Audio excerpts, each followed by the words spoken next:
기능이 많거나 시각적으로 완성도가 높아서 성공한다고 생각을 합니다. 더 많은 메뉴를 만들려고 그러죠. 즉 우리가 앱을 사용하는 것이 아니라 앱이 우리의 행동을 이해하고 사용하게끔 만드는 거예요. 에어비앤비에서는 애니메이션이 들어갑니다. 토스도 마찬가지입니다. 송금이 완료되면 즉시 반응을 보여줍니다. 왜 그럴까요?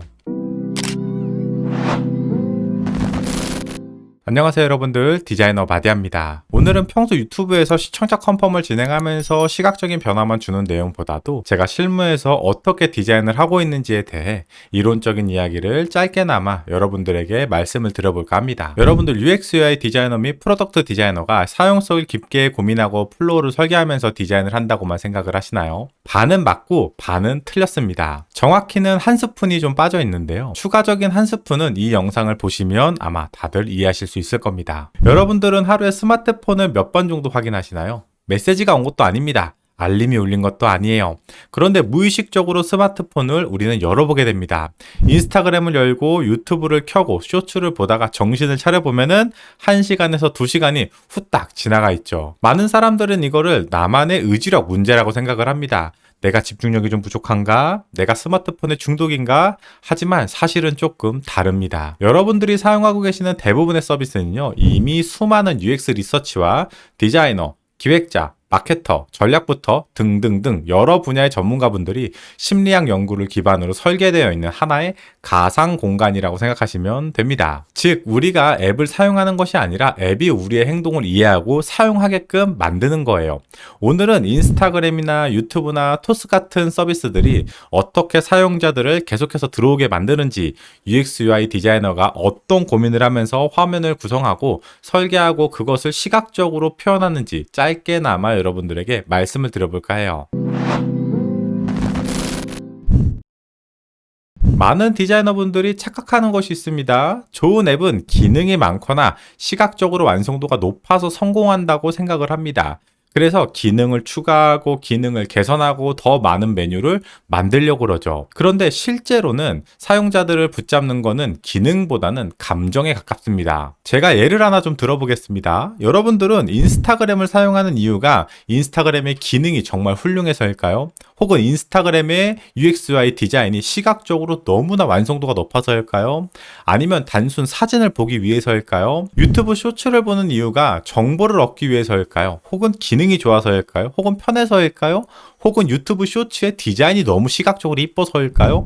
물론 그런 여러 가지 이유들도 당연히 있으시겠지만, 하지만 더 큰 이유는 바로 기대감이에요. 재미있는 콘텐츠가 나올 수 있다는 그 기대감, 내가 올린 영상에 좋아요가 달렸을 수 있다는 그 기대감, 이 기대감.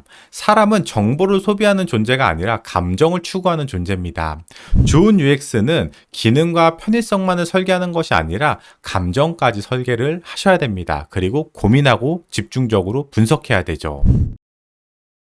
여러분들이 쇼츠를 보실 때 왜 계속해서 이렇게 스크롤을 하게 될까요? 다음 영상이 재미있을지도 모르기 때문입니다. 이게 바로 핵심이에요. 만약에 10개의 영상이 모두 다 똑같이 재미있는 영상만 나온다면 사용자는 오히려 금방 질려할 수도 있습니다. 반대로 재미없는 영상이 5개 정도 나오다가 엄청 재미있는 영상이 하나가 딱 나오면 우리의 뇌는 이렇게 생각합니다. 다음 것도 재미있을 것 같은데? 그래서 우리는 또다시 페이지를 넘기죠. 이것을 UX에서는 베리어블 리워드, 즉 가변 보상이라고 말을 합니다. 실제로 우리가 카지노에 있는 슬롯 머신과 같은 원리라고 생각하시면 됩니다. 언제 보상이 나올지 모르기 때문에 계속해서 버튼을 누르게 되는 것이죠. 여기서 바로 중요한 점은 인스타그램이나 유튜브도 모두 다 똑같은 원리를 사용하고 있다는 거예요. 피드를 넘기는 순간 연관 콘텐츠가 나올 수도 있지만 랜덤 콘텐츠가 나올 수도 있습니다. 한마디로 즉 예측이 어렵다는 거죠. 그래서 우리는 계속해서 페이지를 넘기면서 새로운 것을 찾아 나섭니다. 생각해보면은 이것이 거의 슬롯 머신과 비슷한 행동이라고 생각할 수도 있어요. 이번에는 우리가 좋아요 버튼을 한번 생각을 해보도록 합시다. 인스타그램에서 좋아요를 누르면 하트가 이렇게 커집니다. 에어비앤비에서는 애니메이션이 들어갑니다. 토스도 마찬가지입니다. 송금이 완료되면 즉시 반응을 보여줍니다. 왜 그럴까요? 단지 그냥 시각적인 퍼포먼스를 주기 위해서? 물론 그런 이유도 어느 정도 포함은 되어 있겠죠.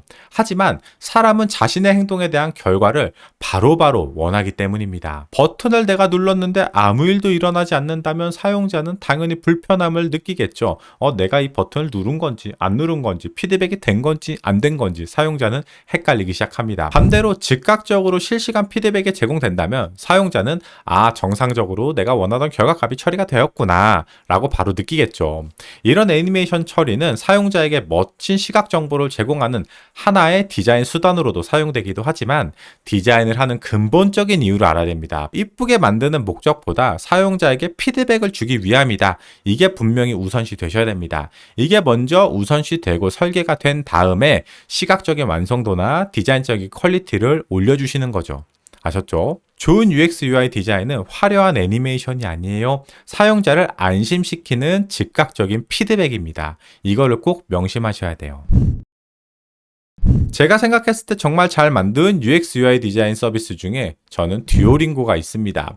이 디자인적으로 시각적으로 완성도가 높다 안 높다 그 얘기를 하는 건 아니에요. 바로 이 심리학이 아주 잘 녹아져 들어있는 서비스이기 때문입니다. 많은 사람들이 듀오링고가 단순 그냥 언어 학습 앱이라고만 생각을 합니다. 그런데 실제로는 거의 게임에 가깝습니다. 한번 화면을 보세요. 연속해서 학습을 하고 레벨업을 하고 경험치를 주고 배지를 주고 랭킹이 있죠. 모든 것이 다 들어가 있습니다. 마치 게임 같죠? 그러면 듀오링고는 왜 이런 요소를 다 넣었을까요? 사람은 시작한 것에 끝을 내고 싶어 하기 때문입니다. UX UI 디자이너는 사용자의 행동을 강제로 바꾸는 사람이 아닙니다. 사용자가 자연스럽게 행동하도록 유도하는 사람이죠. 즉, 디자이너가 미리 사용자들의 길잡이가 되어주고요. 우리가 설계한 대로 사용자가 움직이게 만들어야 되죠. 여러분들에게 제가 하나의 질문을 좀 하겠습니다.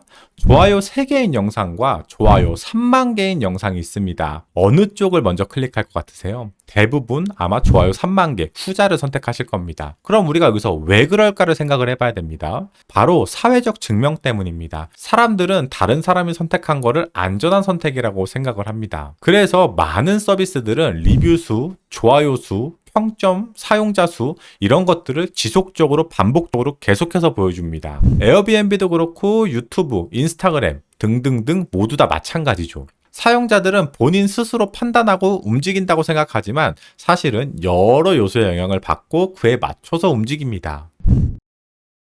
여기서 우리는 중요한 이야기를 하나 좀 해야 됩니다. 사용자를 계속 이곳에 머무르게 만드는 UX와 사용자를 이렇게 조종하는 UX는 완전 다릅니다. 좋은 UX는 사용자의 목적을 조금 더 쉽게 달성하도록 돕습니다. 하지만 나쁜 UX는 서비스의 이익만을 위해 사용자를 유도합니다. 예를 들어서 회원가입은 쉽게 되는데 탈퇴는 굉장히 어렵게 만드는 경우도 있고요. 한 달 결제를 해야지 무료 체험의 기회를 주는 경우도 있죠. 저도 이런 식으로 디자인을 좀 실무에서 많이 했었는데요. 죄송합니다. 이런 것들을 우리는 다크 패턴이라고 합니다. UX 심리학은 굉장히 강력한 도구입니다. 하지만 사용자의 시간을 빼앗기 위해 사용하는 것이 아니라 사용자의 경험을 개선하기 위해 사용이 되어야 합니다. 하지만 기업의 매출을 올리거나 회원수를 늘리거나 회원수가 늘어나려면 탈퇴하는 방식을 조금 어렵게 만들어서 탈퇴를 못하게 막거나 약간의 이런 기업의 입장에서도 우리가 한번 생각을 해보긴 해야 돼요. 그래서 실무에서는 디자인을 할 때 이 다크 패턴을 종종 이용하기도 합니다. 반드시 나쁜 거라고 생각할 수는 없지만 좋게 쓰면 좋은 건데 나쁘게 쓰면 끝없이 나쁜, 한없이 나쁘게 쓸 수 있는 UX 패턴이라고 생각하시면 될 것 같아요. 결국 좋은 UX UI는 예쁜 디자인이 아니라는 거예요. 최신 트렌드도 아닙니다. 사용자를 이해하는 거예요. 물론 시각적인 완성도도 당연히 챙겨야 하지만 알맹이는 시각 디자인이 아니라는 거죠. 심리를 연구하고 사용 패턴을 분석하고 편의성을 고려해서 설계한 뒤에 그 뒤에 시각적인 디자인 완성도를 올리시는 겁니다. 아셨죠? 그러니까 근본은 시각이 아니라는 거예요. 사용자들이 어떤 기대를 하는지, 어떤 순간에 만족을 좀 느끼는지, 왜 어떤 행동을 반복해서 하는지 이 부분부터 우리는 심리적으로 이해를 하고 디자인을 해야 됩니다. 다음에 여러분들이 인스타그램이나 유튜브를 사용하실 때 한번 생각을 해보세요. 나는 이 앱을 계속 왜 열고 있지? 이런 생각을 한번 해보시기 바랍니다. 그 답을 찾기 시작했다면 여러분들은 이미 UX UI 디자이너의 시선으로 세상을 보기 시작하시는 겁니다. 오늘 말씀드린 내용은 UX UI 및 프로덕트 디자이너가 시각 및 사용성 관련 화면 플로우만 그린다고 생각하시는 분들에게 조금이나마 도움이 되셨으면 좋겠습니다. 디자이너는 사람들의 심리적인 부분까지 고려해서 디자인을 한다는 것을 꼭 잊지 마세요. 조금 더 제가 세부적인 실무 이야기를 좀 해드리고 싶긴 한데 제가 이제 여건상 좀 어려운 점이 있어서 그 부분은 좀 양해를 부탁드리고요. 오늘 영상도 많은 도움이 되셨다면 좋아요, 구독, 알림 감사합니다. 마디아였습니다. 다음에 더 좋은 정보로 오도록 할게요. 안녕히 계세요.